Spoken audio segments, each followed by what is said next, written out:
郭淮，奴婢该死。什么事情让你这样心不在焉的？回娘娘，奴婢在想一个人。什么人呢？今儿早晨奴婢去八王爷那求药的时候，路上遇到了一位老妇人。哦，她可是你的旧识啊。哦，不，奴婢只是觉得她的容貌像是谁呀？像是。别吞吞吐吐的好吗？她究竟像谁呀？说呀。像是当年在冷宫里的李贵妃。哎呀，娘娘，奴婢该死啊！你说她像谁？娘娘，是奴婢一时眼花，胡言乱语。娘娘，您千万不要听进去啊！不，哀家要弄清楚，她真的像李贵妃？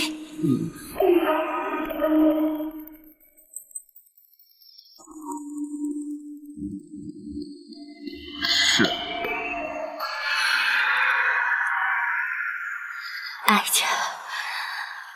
哀家才梦到的，你就见到他。莫非他真的是回来找我了？娘娘啊，李贵妃在20年前就被先皇赐死了，奴婢还亲自见过她的尸首呢，不会错的。他们只是长得相像，一定是别人。那个人是谁家的亲眷？到南清宫去做什么？回娘娘，奴婢打听过了，他是包拯包大人的远房表亲，是去拜见八王爷的。包拯的表亲？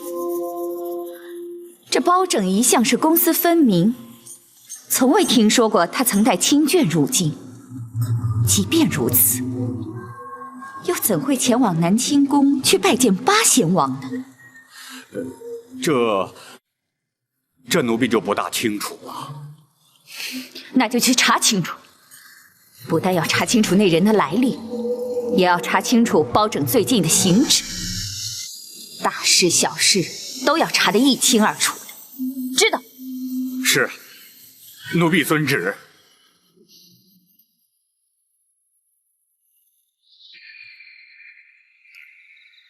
八王爷已经知道太妃娘娘依然健在，想必会在适当时机出面，大人平反此案的机会势必大增。不错，八王爷身份特殊，也较容易取信于皇上。等陈灵抵京，查明细节之后，便可着手进行。还请娘娘再多忍耐几日。但愿不会横生枝节。娘娘，此事一直秘而不宣，学生相信不会出现什么意外的。不，哀家认为不会如此顺当。娘娘何出此言？日间哀家离开王府时，遇见一个人。哦，但不知遇见何人？郭淮。郭淮今日的确奉旨去王府向八王爷求药，难道会如此凑巧被他碰上？不错，而且他还将哀家拦了下来。难道他认出了娘娘？岁月催人，娘娘的容颜与昔日必有所差异，应该认不出来才对啊。虽然他没有认出哀家，但他心中必有生疑，否则不会将哀家拦下。而后呢？幸亏王马二将应付得当，方得脱身。大人，虽然郭淮可能起疑，却未必会有所行动。眼前因不智被察觉。话虽如此，却不能不防。娘娘请宽心，包拯会尽量设法让娘娘不与生人接触，然后静观其变。哀家明白。如今指望陈琳能尽快回京，以免另生波折。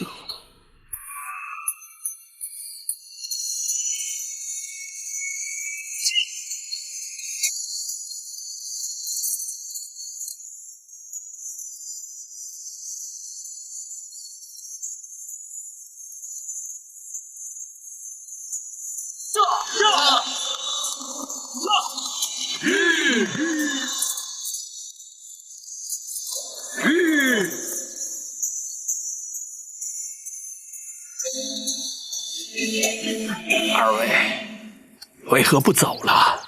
公公啊，请留在车里，不要露面。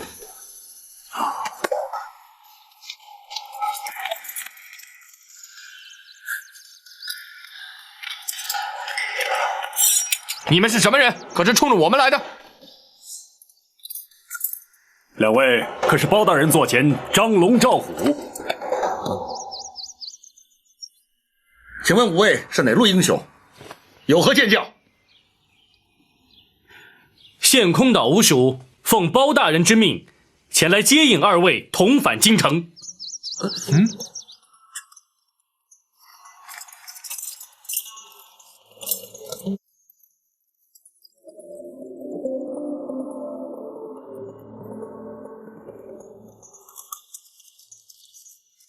这是公孙先生亲笔信函，请二位过目。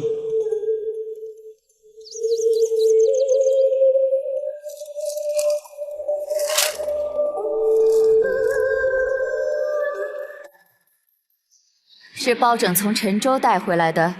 是，包大人陈州督政回京，途经草州桥，在天齐庙放告后，就多出了这位老夫人，说是他失散多年的远房表亲。就算如此，包拯又为何将他带回开封，而且住下不走？怎不将他送往泸州老家呢？这位老夫人现在是双目失明，正在府衙里接受公孙策的治疗。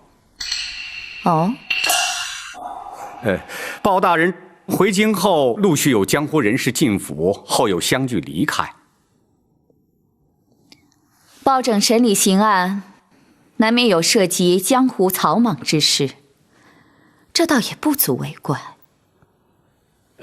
奴婢还打听到，包大人的座前四大侍卫中，张龙赵虎已离京多日，不知去向何方。包拯属下出京办案也是常有之事，还有什么？这其他就没什么了。啊，对了，听宫内掌管宦籍的太监说，包大人曾经去打听过陈琳的下落。陈琳？他打听陈琳做什么？回娘娘，那陈琳自告老归隐之后，就一直再没有消息了。包大人和陈琳素来交好，想必是想去看望他一下。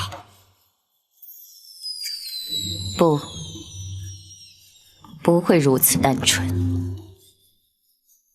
包拯为何偏要在此时打听陈琳的下落？这奴婢就不知道了。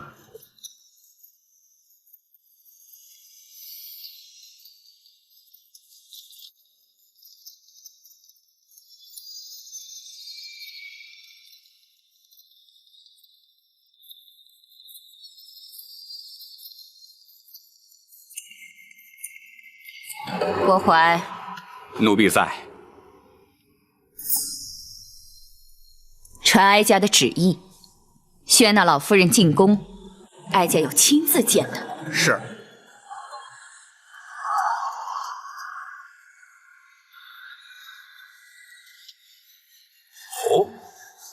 太后要宣老夫人进宫，正是。学生冒昧请问，太后怎么会知道老夫人在府中呢？包大人的亲眷进京，开封府谁不知道啊？我看公孙先生是多此一问了。老夫人乃是乡野村妇，不识宫中礼，恐有冒犯失礼之处，还请郭总管回禀太后，收回成命，免宣入宫。包大人这话可就不对了。太后娘娘宣召是何等的荣宠啊！再说这一旨以下，咱家可不敢顶回去啊。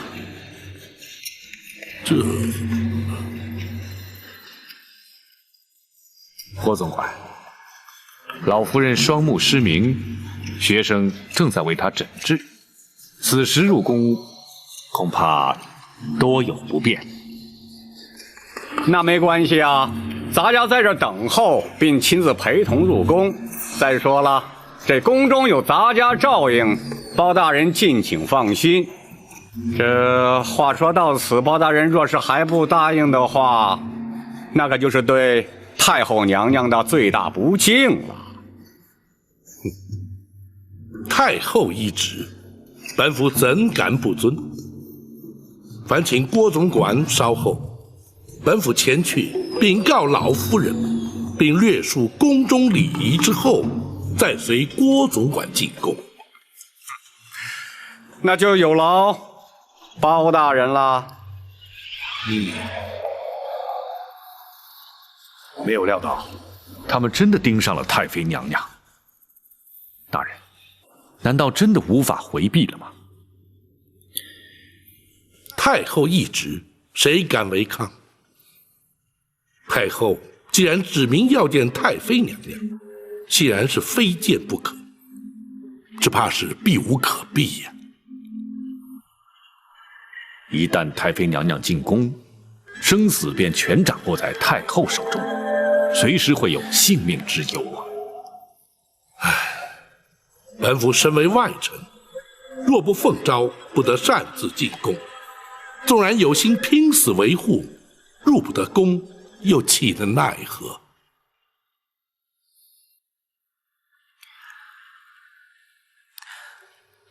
大人进不了后宫，展昭却可以。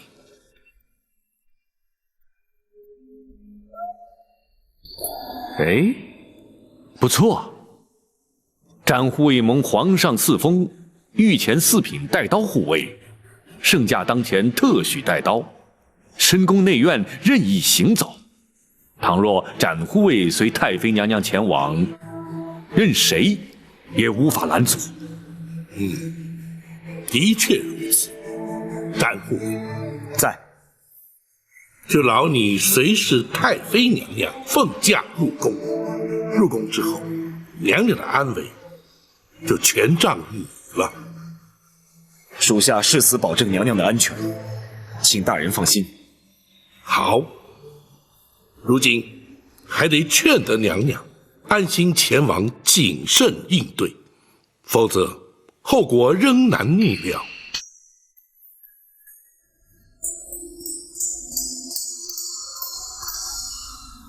他要见我。郭槐前来传话，如今正在厅中等候。他到底还是找来了。你们说，哀家该不该去啊？娘娘若是不去，恐怕会让对方更加起疑。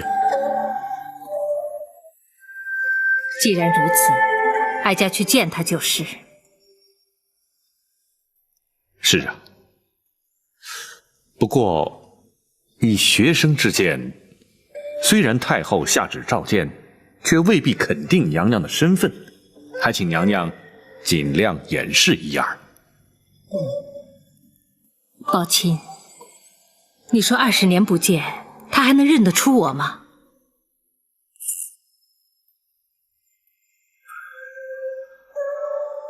臣不敢断言。哀家明白，这20年来，哀家一直生活在市井之中，若非见到你们，哀家仍然是一个瞎老太婆，她认不出来的。娘娘委屈了。说不上委屈，若想报仇平反，就得忍过一时。哀家立刻动身。展昭陪同娘娘进宫，请娘娘尽管放心。倘若他真敢有所冒犯，展昭定会拼死护驾。展护卫能进后宫？展护卫蒙皇上特许，不需腰牌宫内行走，任何地方都去得。若是有人图谋不轨，恐怕也得顾忌3分。好，有展护卫陪同，哀家就安心不少。那就有劳展护卫了。展昭不敢。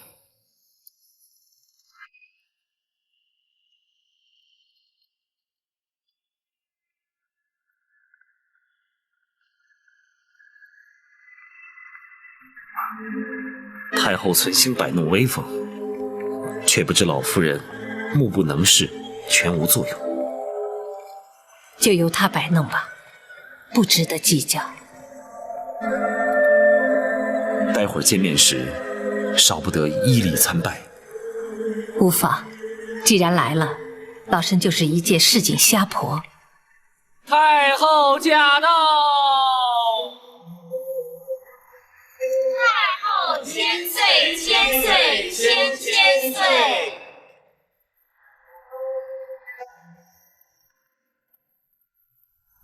御前4品带刀护卫展昭，携包大人亲眷赵氏，叩见太后娘娘千岁。2位平身。谢娘娘。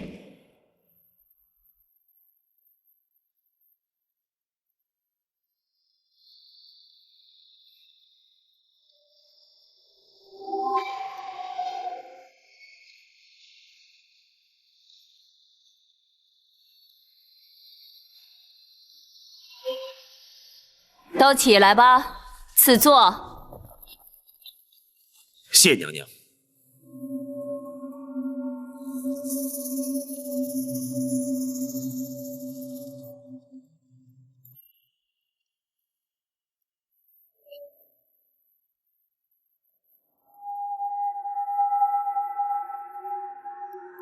听郭总管说，展护卫执意要陪老夫人一同进宫，是吗？回娘娘，老夫人双目失明，又不知宫中礼仪，包大人特命展昭陪同前来，以免失仪失态。哼，包大人也顾虑太多了。哀家既然宣召老夫人来，自然不会介意是否失态失仪。谢太后。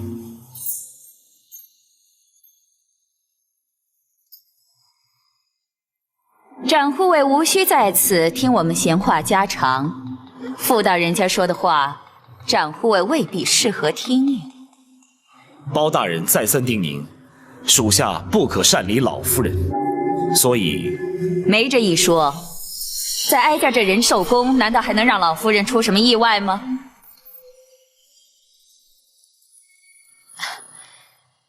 要不这样吧。只要老夫人稍有差池，展护卫尽管找哀家负责，如何呀？展昭不敢。哀家不但要展护卫离开，这里除了郭总管留下伺候之外，一个也不留，全都退下。是。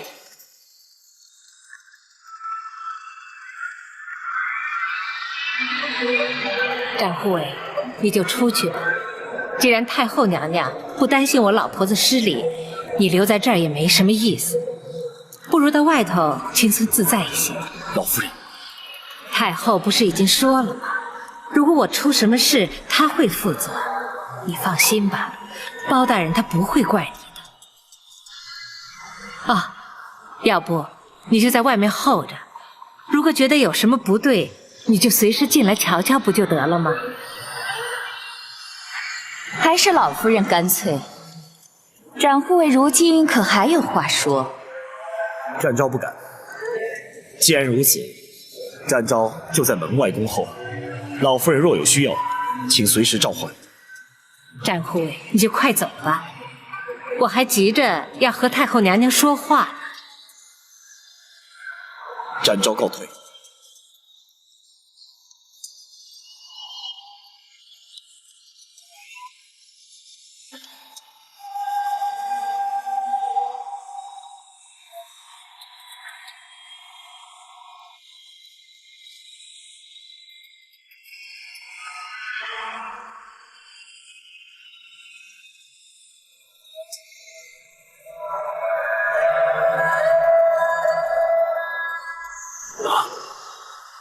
太后将老夫人宣进宫去了。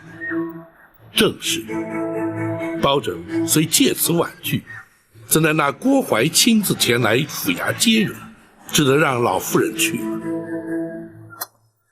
这岂不是羊入虎口吗？若是坚持不去，非但坐实了太后之意，而且造成抗旨之事，两相权衡，还是让老夫人冒险进宫。为防万一，包拯特命展护卫随行护驾。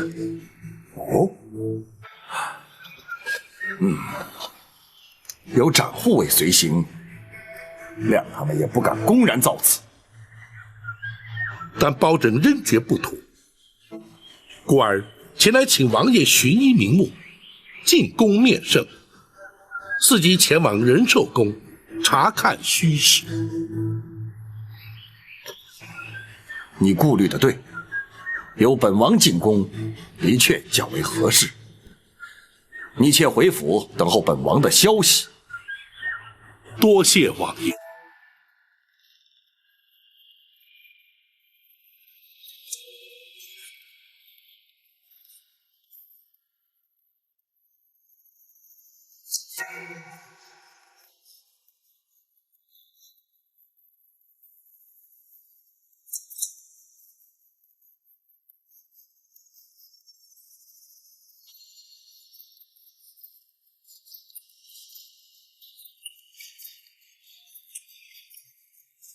老夫人本姓赵，是。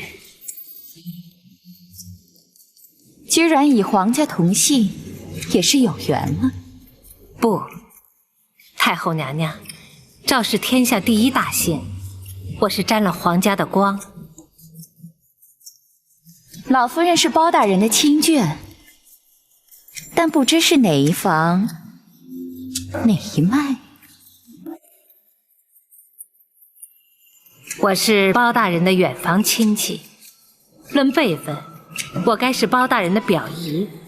常言说得好，一表3000里。我和包大人还从来没有见过面呢。哦，那么你们又是如何遇上的？包大人在天齐庙放告，老婆子有个儿子不孝顺，不但不养我，而且还不知道躲到哪里去了。我一气之下就告到了包大人那里。谁知道问案就问出个远房亲戚来，这下可好，管吃管住不说，还把我带到京城，还让公孙先生给我治眼睛。老夫人这双眼睛是……唉，都瞎了10几年了。我也是没福气，能到皇宫里来看看，那是多大的福气呀！可惜我什么也看不见。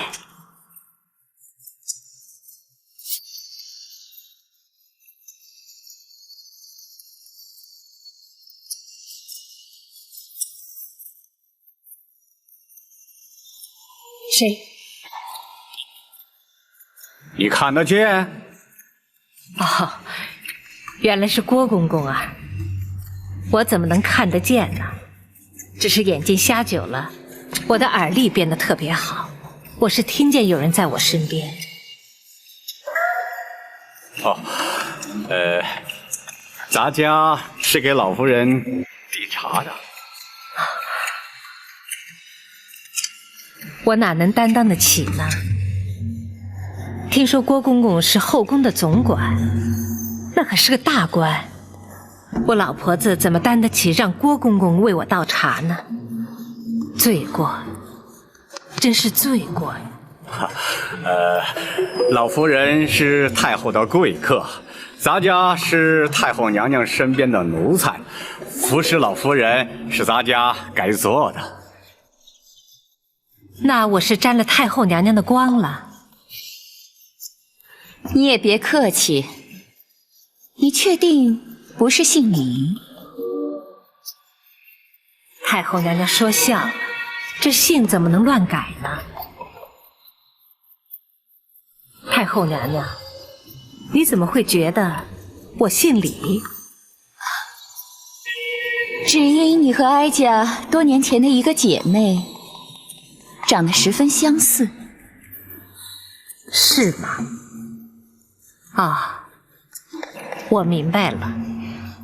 郭公公也说我看着眼熟，原来我和太后娘娘的姐妹长得像，难怪娘娘要招我进宫。那娘娘那位姐妹上哪儿去了？她在20年前不幸去世了，可是哀家始终觉得她没有死。那我相信娘娘和那位姐妹的感情一定很好。不错，哀家与她情同亲姐妹一样。你是怎么知道的？很简单嘛，人都死了20年，娘娘还觉得他没有死，甚至还觉得他随时会出现在自己面前。娘娘和那位姐妹不但感情好，而且娘娘还是个有情有义的人，至今还对她念念不忘的。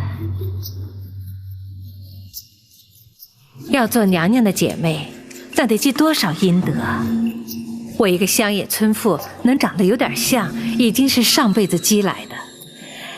不过能让娘娘看看我这瞎老婆子，回忆娘娘当年的那个姐妹，对我来说已经是天大的恩宠。你说的没错，你的确让哀家了解思念故人之苦。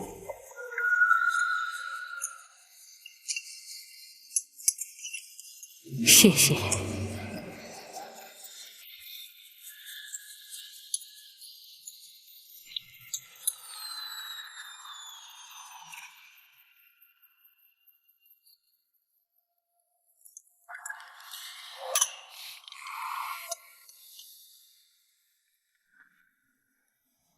自你登基之后，所作所为均不是规矩，有为有守，没有令人失望啊。那是父王在年幼之时教诲之功，孩儿一直不敢稍有怠慢。只是父王甚少入宫，孩儿也未能成婚定性，善尽人子之孝。你我虽为父子，但是依照朝廷体制，如今却属君臣，若是经常往来走动，反而不妥。唉，就维持现状吧。只要你一切安好，我就放心了。父王不愿入宫，还是儿臣回府探望吧，也好随时向父王请益。那就随你吧。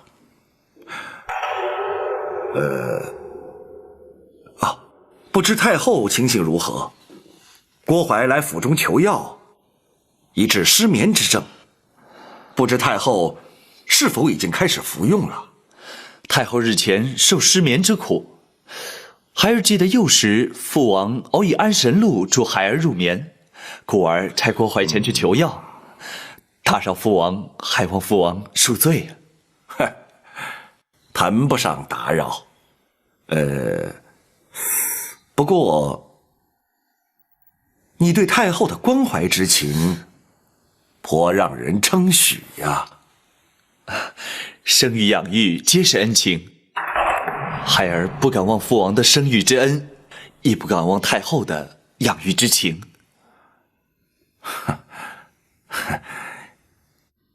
你有此想法，也算难得。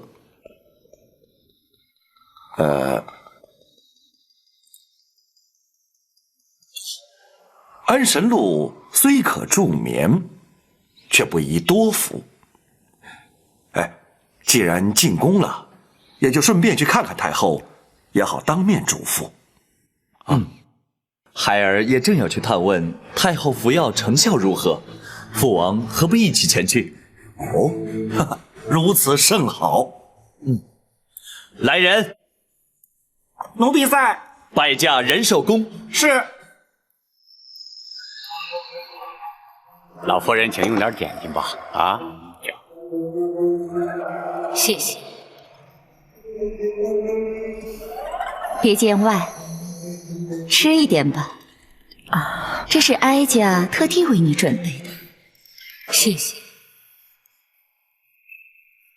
哀家相信你一定喜欢吃。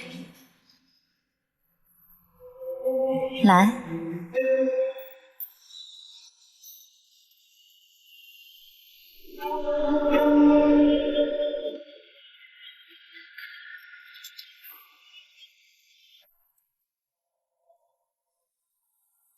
这叫心怀蜜，用杏仁、槐花和蜂蜜调制而成，是当年哀家那位好姐妹自创的甜点。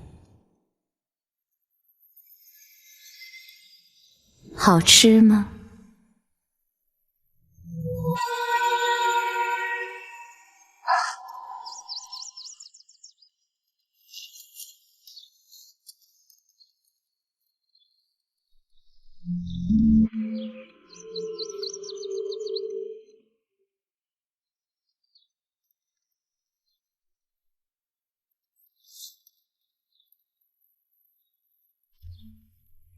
妹妹啊，姐姐，来，我们去吃点心去。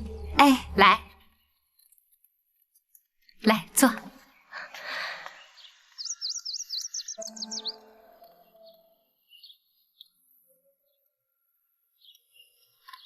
妹妹，你尝尝。哎，你又研制了新的点心？是啊，是我刚研制出来的，当然要请妹妹第一个尝了。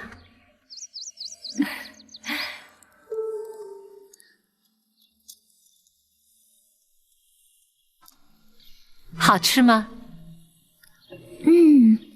有淡淡的花香，有点苦涩。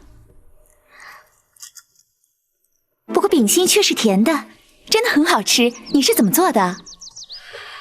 这是5月初开的槐花，带皮的杏仁儿，再加上断花的蜂蜜，用栗子面揉合以后再烤出来的。这么好吃的点心，有名字吗？有啊，采用食材的名字就是姓怀蜜3个字的谐音，心怀蜜，就是心里揣着甜甜的蜜。心怀蜜，姐姐是不是要献给皇上的？不，这只是做给我们姐妹俩吃的。为什么？因为这是我们姐妹共同的写照。我们刚进宫的时候，就像初开的槐花，洁白美丽；而在宫中的日子，就像杏仁一般苦涩。不过只要我们安心的待在宫里，总有一天会得到皇上的宠幸，往后的日子啊，就会像蜜一样甜。姐姐，姐姐只教给你做法，也只做给你一个人吃。记住，这可是我们姐妹之间永远的秘密。从此以后，哀家学会了做这酥饼。20年前，当哀家那位姐妹过世之后，哀家才下旨宫中御厨学着做。可是这心怀蜜只给哀家一个人吃，甚至连皇上都没有尝过。因为哀家曾经答应过他，这是我们俩之间永远的秘密。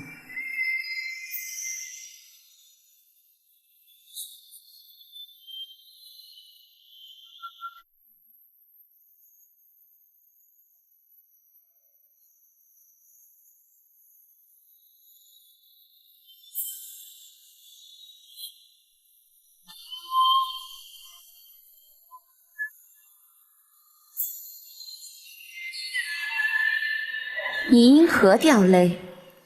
啊，没有，没有。哀家亲眼所见，怎说没有？我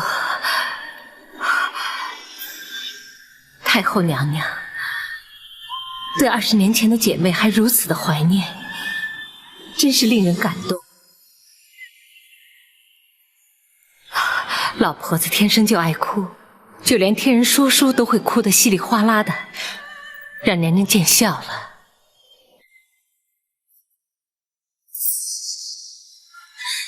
老夫人也太多愁善感了。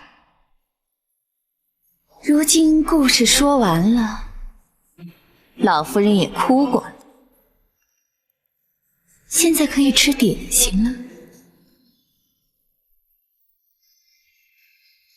这点心，娘娘一向是不给别人吃的。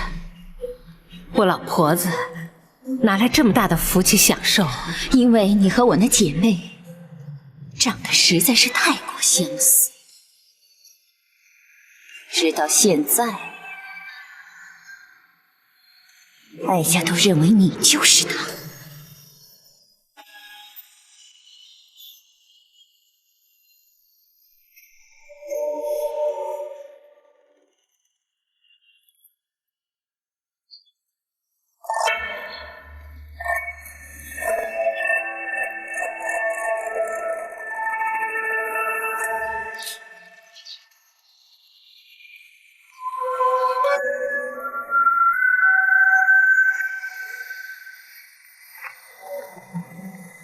展昭叩见皇上，八王爷。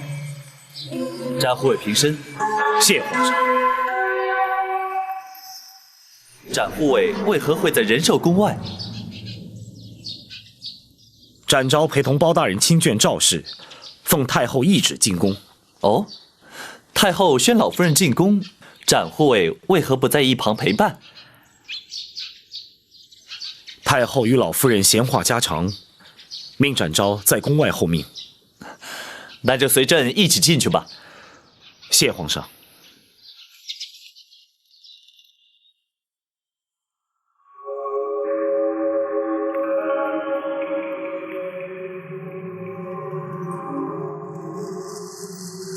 娘娘怎么不说话了？哀家想仔细的看看你。我一个瞎老太婆有什么好看的？娘娘就别再取笑我了。哀家要仔仔细细的看清楚，你究竟是姓赵还是姓李？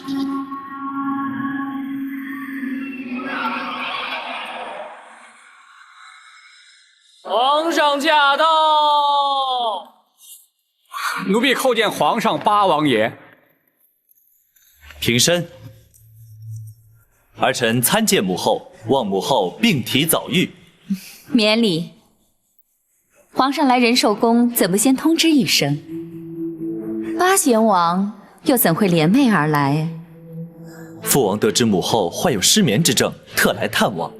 哦，哼，自从哀家迁进这仁寿宫，八贤王可是头一回来。惭愧，本王不敢贸然前来打扰太后，没想到却失了君臣之礼，还请太后恕罪。千万别提什么君臣之礼，八贤王乃是先皇玉帝，又是皇上的生父，既是一家人，又何必拘礼呢？你能来看看哀家，哀家高兴还来不及呢。多谢太后不罪之恩。本王是来提醒太后，那安神露虽可助眠，却不宜服之过量，否则恐对凤体有伤啊。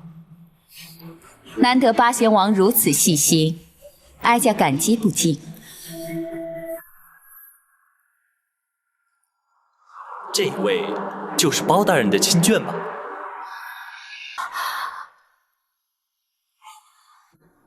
老夫人，圣驾当面，不可失了礼数啊！啊！天下百姓乃是皇上的子民，我老婆子理当大礼参拜。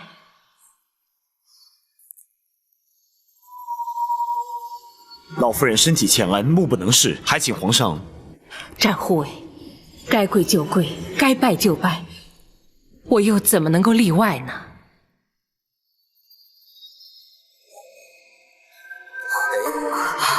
老夫人，请起。老夫人是包大人亲眷，又是母后宣召入宫的贵客，这些繁文缛节就免了吧。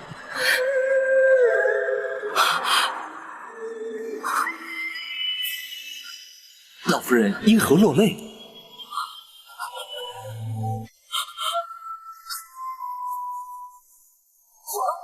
皇上，我是心里难过。老夫人有何伤心之事？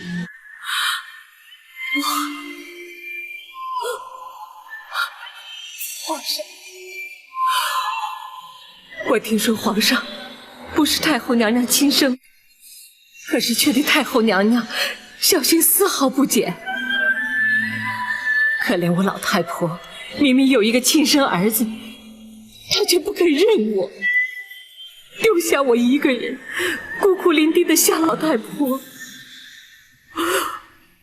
皇上，我怎么能不伤心不难过？竟有此事？难道包大人对此事就不闻不问吗？回皇上，包大人正在着手追查，一旦查明，自会还老夫人一个公道。如此不孝之人，休说朕不放过他，便是天地之间也难容他。战护卫，转告包大人，务必尽快查办此事，以安老夫人之心。展昭遵旨。皇上，老夫人进宫已久，未免包大人挂心，臣敢代老夫人请辞出宫回府。哀家许久没见外人了，老夫人难得进宫，就留宿一晚。明日一早，哀家再派人送老夫人回府。哀家坚持，展护卫可以先回去禀明包大人。惠娘娘，展昭奉包大人之命随侍老夫人，不得擅离。既然太后留下老夫人，展昭也留下陪同老夫人，请太后恩准。展护卫留下照顾老夫人也好，以免包拯担心。谢皇上。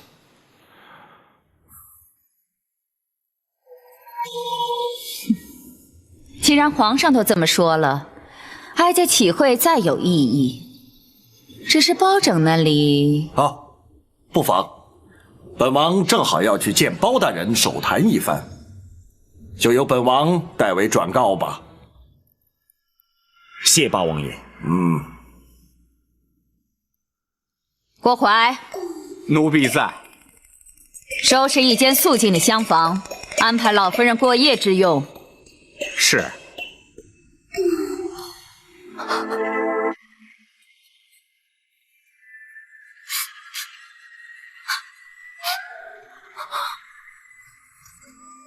什么？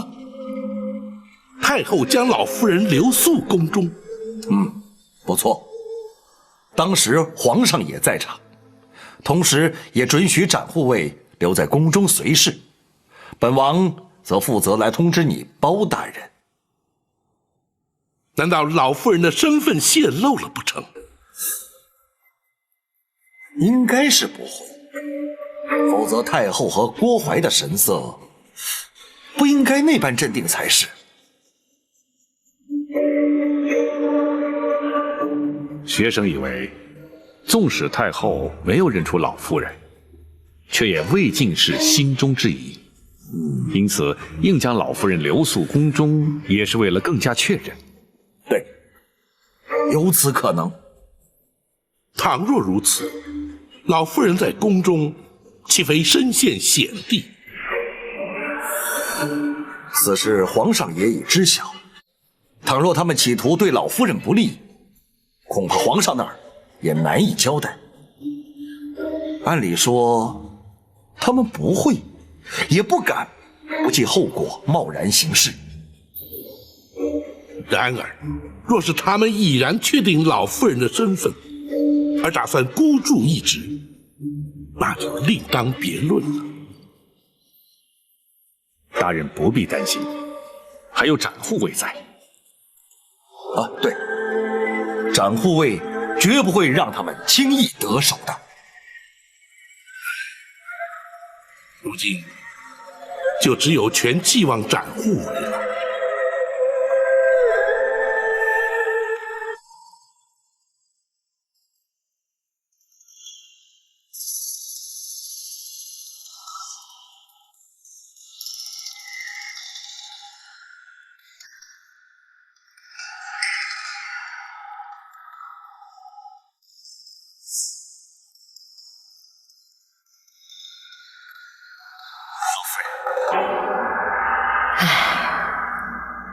东盼西盼，早盼晚盼，盼了20多年，如今他就在我的面前，却看不见他的容貌。我能听到他的声音，触摸到他的双手，甚至能感受到他的呼吸、心跳。可是他却不知道我是谁，只当我是一个让人可怜的瞎婆子，一个与他毫无关系的陌生人。老夫人，请暂且不要想这些。如今老夫人身处险境，稍有不慎，便会遭人暗算。身处一世，形同陌路。若是不能母子相认，就算是躲过所有的危机险境，又有何意义呢？老夫人切莫气馁，包大人定会为老夫人洗雪沉冤，到时候老夫人必定会母子团圆。可是老夫人必须谨慎小心，安然度过危机，才能如愿以偿。唉，若不是盼着这一天，我早就不眷恋这悲惨的人世了。展护卫，你有什么话就尽管说吧。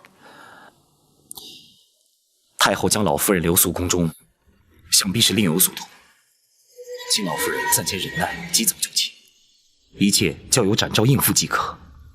好，一切就依你。无论夜间有何动静，都请老夫人闭门不出，展昭自会在屋外守候。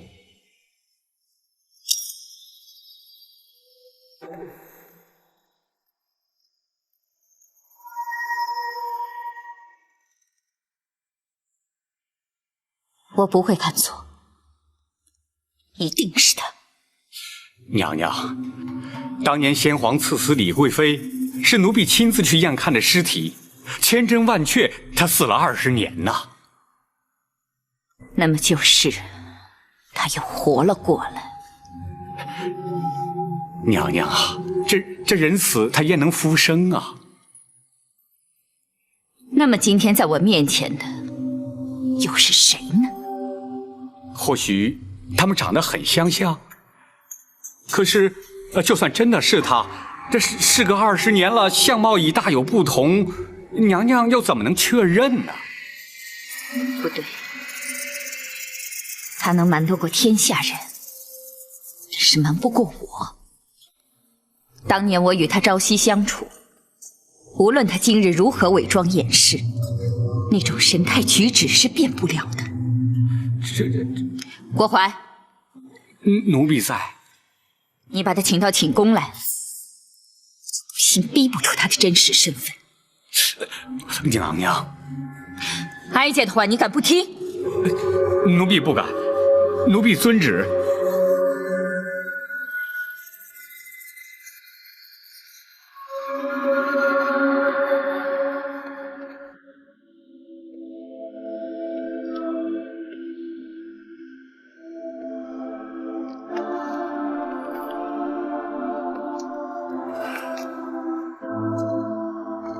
大人，公孙先生，大人仍在为太妃娘娘担心吗？展护卫虽在娘娘身边，然而后宫全在太后与郭槐的掌控之中。本府担心的是，明枪易躲，暗箭难防。大人不必担心，展护卫武艺高强，胆识过人，想必定会保得娘娘安然无恙。单凭武功不足为事，展护卫需要的是斗志，而非斗力。说是娘娘的安危，实则却是正邪善恶之争。胜，则是公理正义之胜；败，则是天道人性之败。本府虽知展护卫必能妥善应对，却仍难免挂记于心呐。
展护卫，郭公公，咱家奉了太后的旨意，请老夫人前去叙话。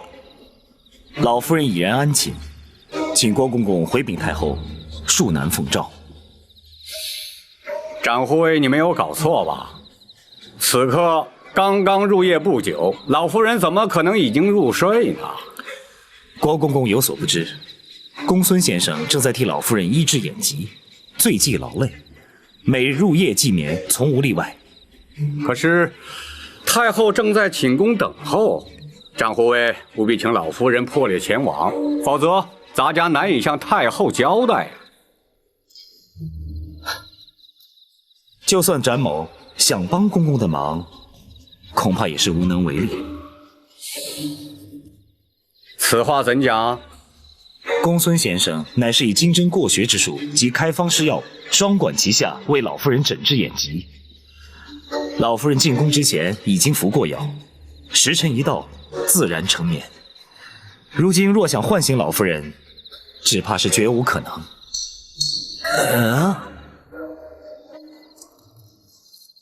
郭公公还是尽快回去禀奏，免得太后哭的。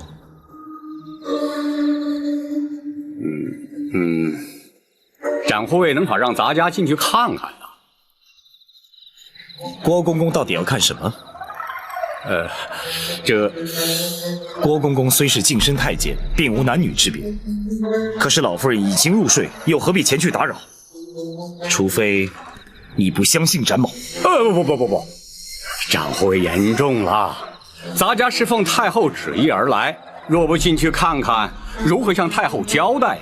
说来说去，你还是不相信我吗？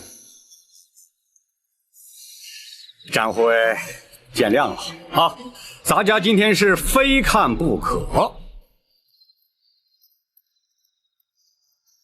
展护卫，咱家可是奉太后的懿旨而来啊！展昭也是奉了皇上的口谕，留在此地照顾老夫人的。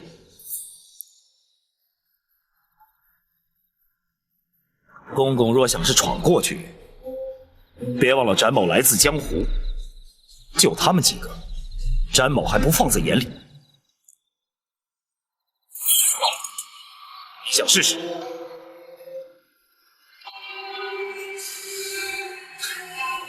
公公，还是回去复命吧。倘若打算在此与展某耗下去，吃亏的恐怕还是公公你了。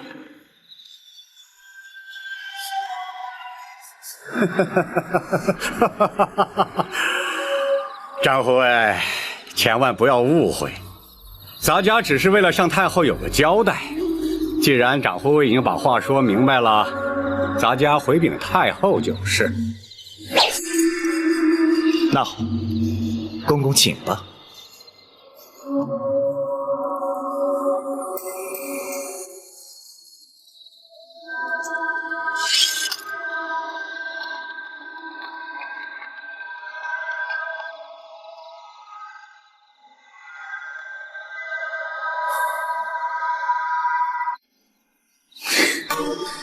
好个大胆的展昭，竟然敢和哀家作对！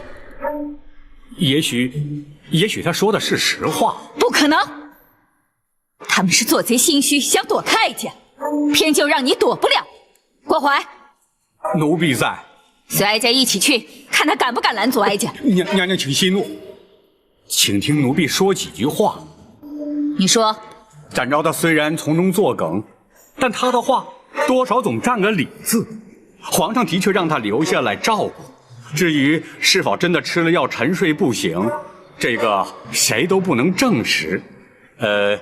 娘娘您如果真的要去，恐怕也不能这样理直气壮啊。这后宫是哀家的后宫，哀家不需要向任何人说理，惹恼了哀家就硬闯。娘娘，那就更使不得了。展昭在江湖上人称南侠，皇上又赐他为御猫，他的武功高强，谁也难敌呀。哼，难道他有3头6臂？哀家请后宫之力，就不信凭他一个人能应付得了？娘娘，这样如此一来，是不是就扰得人尽皆知？若是惊动了皇上，问明缘由，娘娘恐怕这就很难自圆其说了。娘娘，你无非是要弄清楚那虾婆的真正来历。其实这也不急于一时啊，只要是错过了今日，奴婢一定会明察暗访，定会尽释娘娘的心中之疑。若不是心虚，又何必躲哀家呢？他越是如此，越让哀家确信一定是他。娘娘，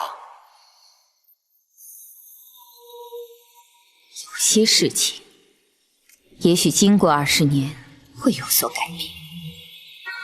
可是有些事却永远不会变。哀家有办法证明究竟是不是他。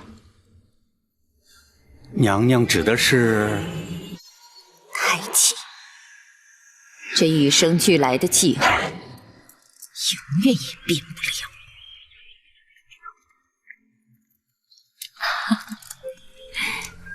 姐姐这头秀发真漂亮，皇上见了一定会喜欢。女为悦己者容，我们作为女子，恐怕这一生花在梳妆打扮上的时间少不了。真不知道是信还是不信呢。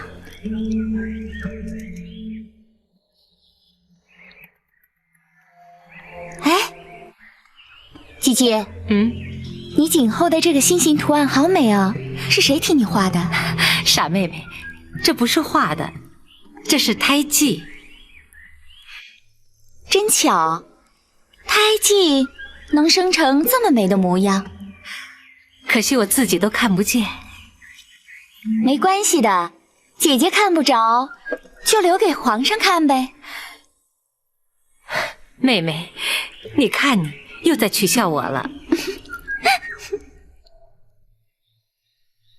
那胎记生在后颈发根处，无论多少岁月，也不会让它消失。只是平日会被头发遮盖，难以察觉。娘娘是想从胎记上来证明她的身份？展昭占个理字，哀家也占个理字。就算是个瞎婆，也得梳妆打扮才不失礼。展昭是男子，而他有双目失明，派人替他梳妆，谁也无话可说。是，奴婢一定派个手巧的宫娥去，一旦看清楚了，立即回禀娘娘。到那时你再来和哀家争辩，究竟是不是他？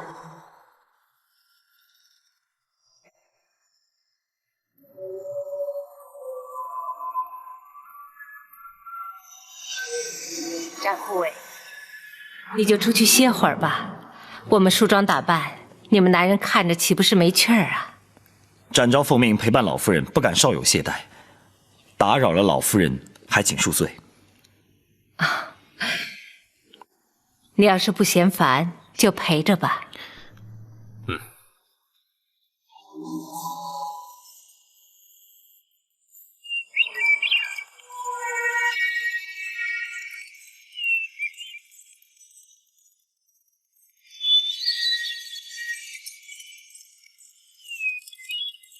怎么样？有什么？你确定啊？确定。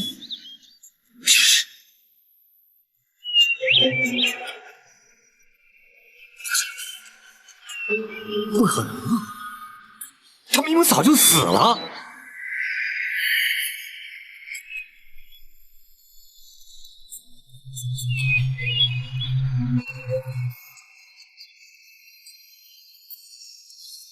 娘娘，奴婢真的亲眼看见他的尸首，他的确在20年前就死了。难道他又活过来了？那就让他再死一次。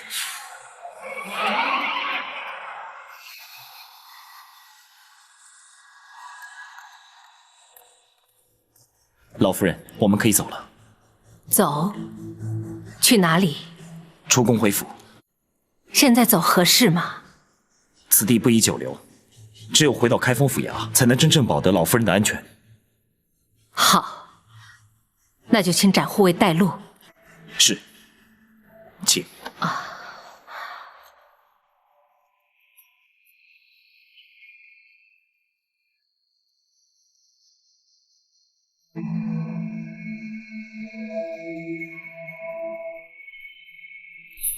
郭淮，奴婢在。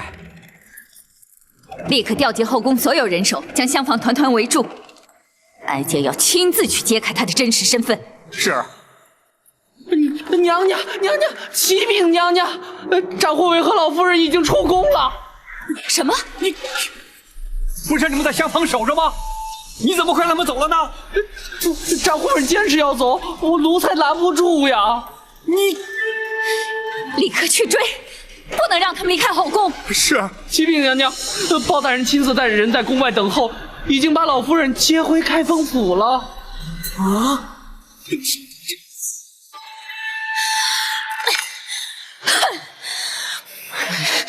这个包拯！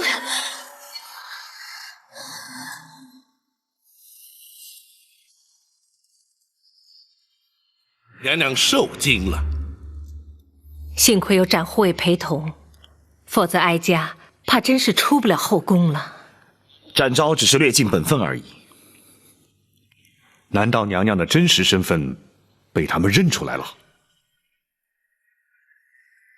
其实他心中一直在怀疑，所以才会这样百般试探。不过哀家矢口否认，相信他也无法证实。娘娘虽然侥幸暂离虎口，但太后必定心中生疑。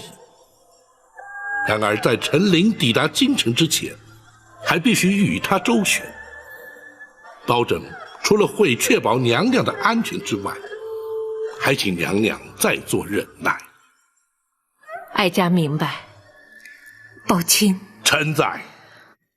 我今天遇见他了。娘娘是说皇上？不错，他的声音和蔼可亲，双手厚实温暖。如果有一天，当他知道我就是他的亲娘，娘娘请多做忍耐，终有一日，皇上会明白的。好，全仗包钦为哀家平反。臣身为朝臣，义无反顾。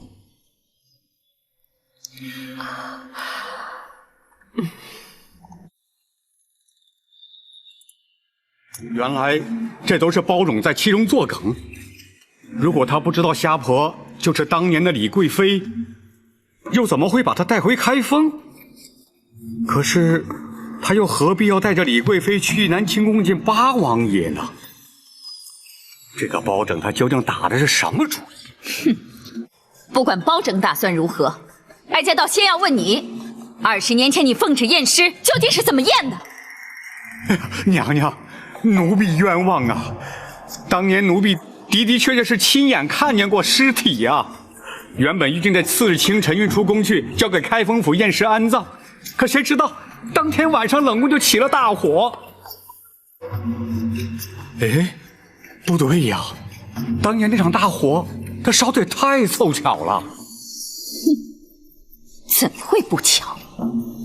尸体化为灰烬，仵作如何验尸？谁又能证实火场里留下的焦尸真是他？可是那冷宫里的总管秦凤也烧死在里面啊，他总不会连自己的命也不要吧？难说。可是当年去执行先皇赐死令的是陈琳呐，他应该最清楚上吊身亡的是谁呀？除非，这根本就是陈琳的主意。他为什么要这么做呀？为什么并不重要，重要的是他知道了些什么。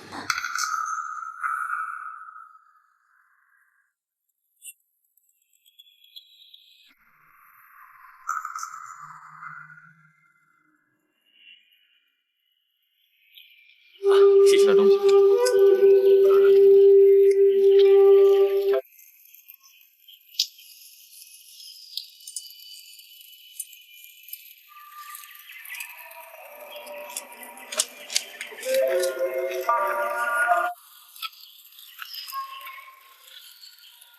公公，吃点东西吧。对，吃喝完毕，我们还要赶路呢。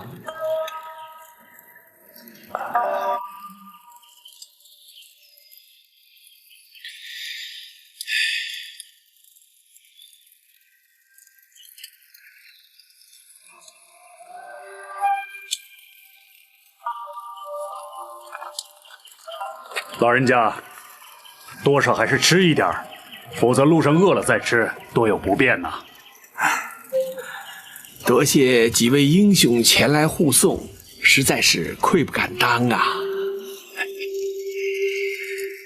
您是包大人的重要人证，在下兄弟奉包大人之命前来保护，又何必言谢？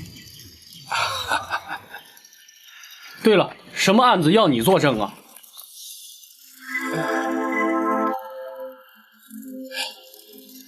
这事关重大，请恕我不便说呀。那有什么？难道我们几个兄弟还会四处瞎说吗？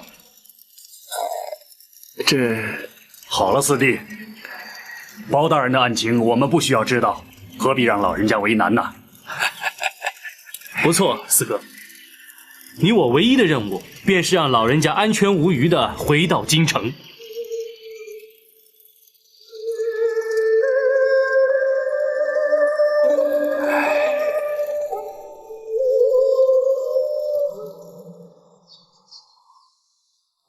娘娘是担心陈琳知道当年那件事儿。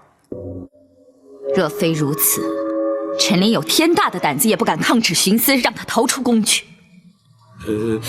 可是知道当年那件事的只有娘娘、奴婢、产婆尤氏和寇珠4个人呢。产婆尤氏当天晚间，奴婢就让她在人间永远的消失了。至于寇珠。寇珠可是临死也没有说出太子的下落。你还是不肯说实话？寇珠说的是实话，请娘娘明鉴。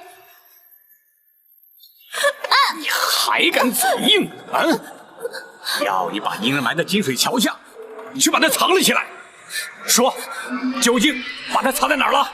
公公，寇珠冤枉啊！我的确埋在井水桥下。胡说！那你为什么指不出埋尸的地点？我我当时心里害怕，匆匆忙忙的买好就回宫来了，实在记不得埋藏的实际地点呢。你还敢胡说？咱家派来那么多人在金水桥下去挖，就差没把它挖了个遍。说，到底藏在哪儿了？啊？我实在想不起来了。找死你！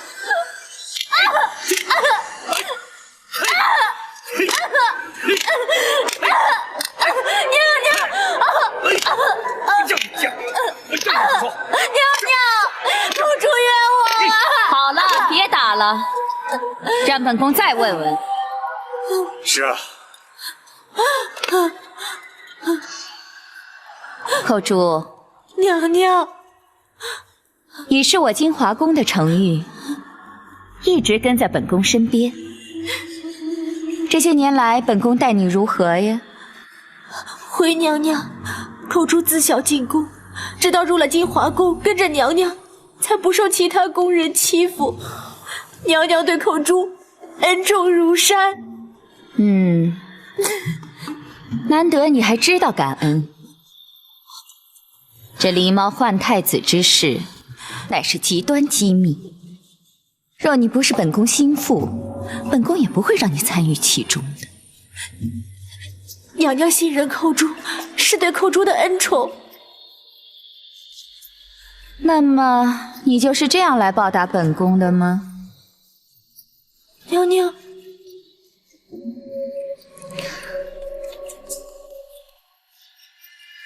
太子的下落何其重要，若不能确定的确已被你掐死埋葬，今后本宫岂不是寝食难安，疑虑终身吗？这，娘娘请相信口珠。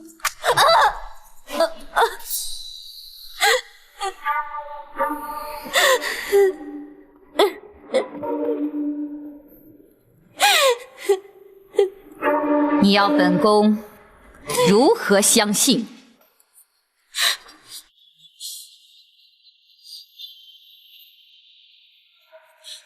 娘娘，口珠以死明志。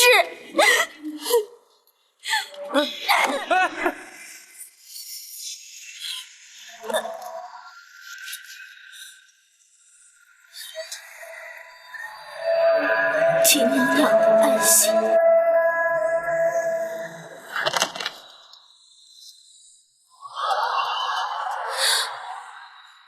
这些年来，哀家一直认为寇珠的确被冤枉了，可是如今看来却又未必。娘娘，这么重大的事儿，他又能告诉谁呢？他又怎么能有把握对方不会出卖他呢？不错，他不可能相信任何人。再说了，倘若他真的把婴儿藏了起来，他又会藏在哪儿呢？后宫那绝对不可能，奴婢一定会发现的。可是以后宫门禁之严，谁也不可能私自进出，更别说是夹带婴儿出宫了。娘娘，有一个人可以。谁？陈琳。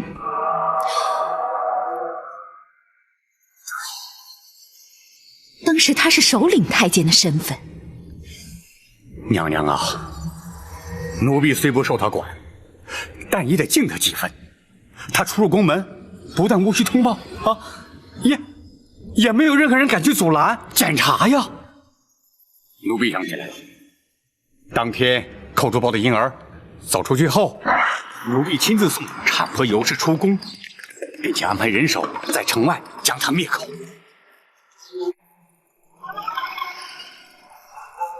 你出宫后，自会有人来找你。等你们见面之后呢，你这一辈子就不缺吃穿了。谢谢总管，谢谢总管。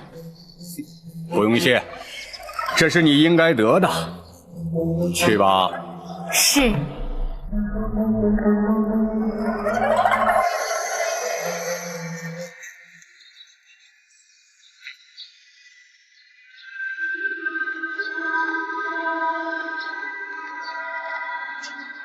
哎，陈公公，你这是急着忙什么呢？皇上要咱家送玉果去给八王爷祝寿，谁知道玉果园的人耽误了时辰，再不赶去就要误事了。啊，既然如此，那陈公公就赶紧请吧。如今回想起来，陈琳的神情不安，态度慌张，难道是他把婴儿藏在宫盒之内，私带出宫了？不会错，定是如此。那么，当年李贵妃逃出宫去，想必也是他安排的。原来一直是他，可是他为何不向先皇举报呢？他不敢。当年先皇见李贵妃生了个怪物，震怒之下，谁敢多言？后来，先皇又沉醉于道家之学，不理政事，娘娘又总揽宫中大权，陈琳为求自保，他能敢说吗？那么，为何事隔20年，他又出现在京城？莫非他真是来报仇的？娘娘，李贵妃当年都不敢出面喊冤，如今娘娘又贵为太后，她凭什么报仇啊？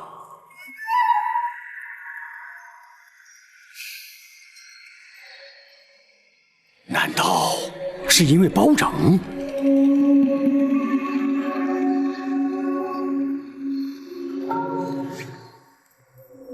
包拯虽说是铁面无私，可是宫闱之事还轮不到他插手。哀家明白了，是八贤王。包拯曾将他带进八贤王府，昨日八贤王说是特意来仁寿宫探望哀家，其实却是为了他。这竟然扯上了八王爷！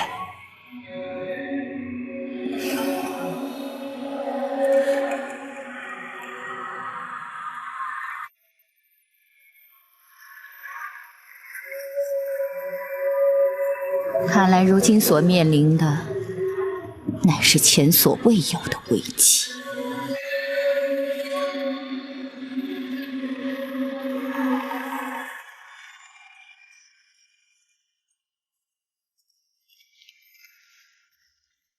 大人，娘娘的病情可是有了变化？宝琴，哀家现在已经能够看到光亮了。太好了，公孙先生可否略作说明？是。娘娘这几日施针用药，从未间断过。若论医理，此时最忌情绪激动。可是娘娘的情形却恰恰相反。娘娘入宫之后，因与皇上相见而难抑激动之情，想不到体内运行之气竟借泪水把久滞的经脉打通了。公孙先生是说，娘娘双目复明已确有可能。正是，而且随时都可能会发生。没想到娘娘因祸得福，可喜可贺。还有赖公孙先生妙手回春，学生不敢居功。这也是老天垂怜，让哀家能够亲眼目睹20年沉冤昭雪。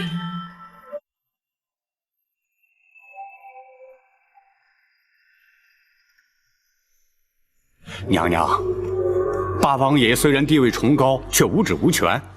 就算他们靠八王爷撑腰，恐怕也动不了娘娘，翻不了案。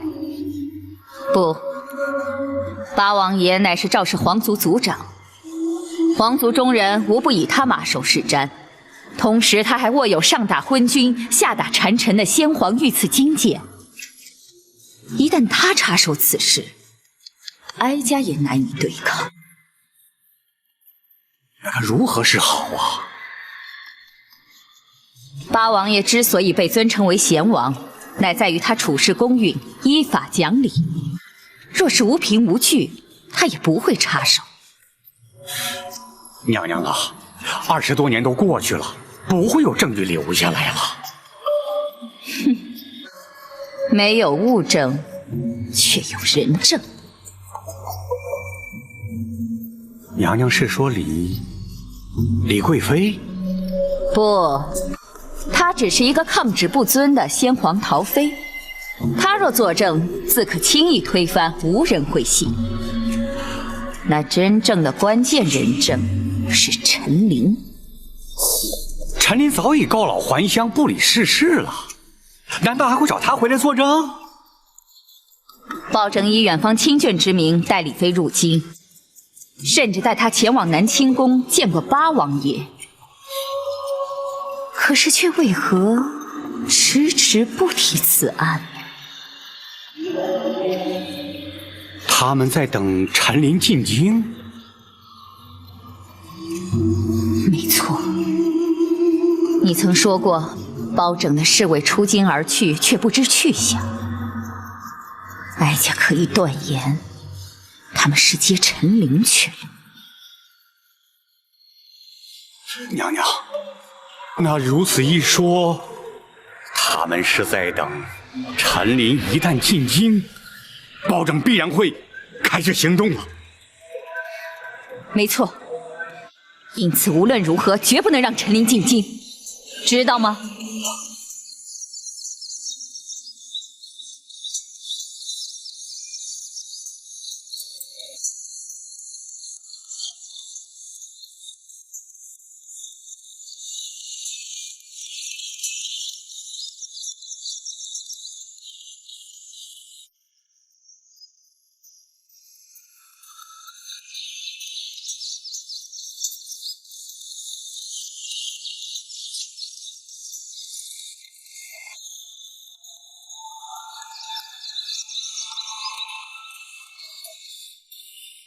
大人，老夫人的康复情形很好，现在已安然入睡。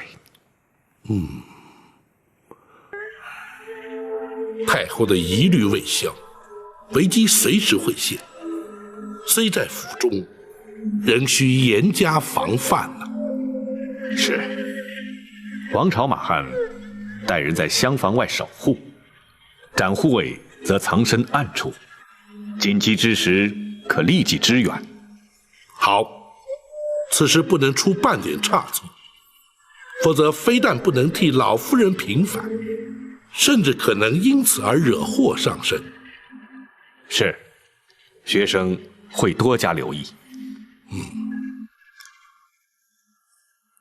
陈琳何时可到？